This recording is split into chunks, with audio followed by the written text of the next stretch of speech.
What's up, horror fans?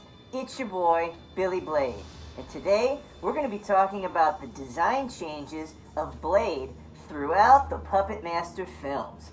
Now, keep in mind, all of the puppets in the Puppet Master films make a similar arc from film to film, and even small details change from shot to shot and from film to film, so there wasn't like a great amount of consistency on any of these films.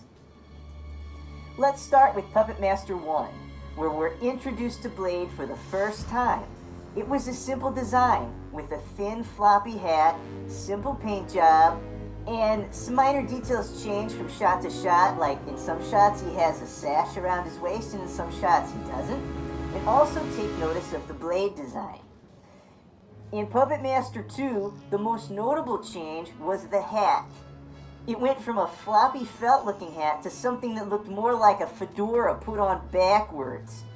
There were some minor paint changes to the face, and the eye bullet's shape has also changed. In Puppet Master 3, the most notable change was the hair length. For some reason, I don't know how a puppet's hair grows from Part 3 back to Part 1, but, you know, consistency between those movies and the timeline, that's a whole other video. Puppet Master Parts 4 and 5 are what we consider the fan favorite Blade.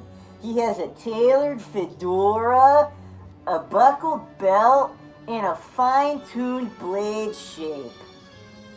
I'm not going to bother talking about Curse and Legacy in this video. In Puppet Master vs. Demonic Toys, he's looking pretty cheap with a grossly off-putting paint job that makes his face and lips look almost purple. And he's got this giant gnarly blade, and he's wearing a cowboy hat. In Retro Puppet Master, we've got a completely different Blade altogether. Billy Blade is going to group all of the Axis films together.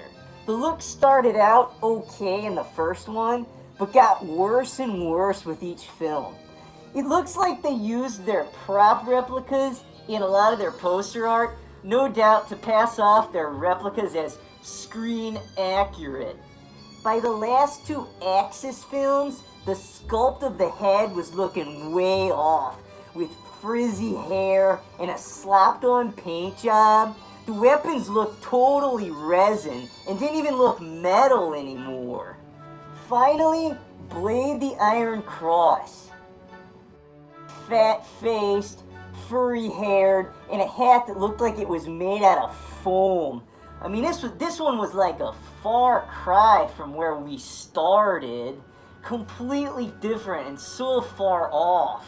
Well, what do you guys think Blade's going to look like in the next Puppet Master film? Sound off below. Peace.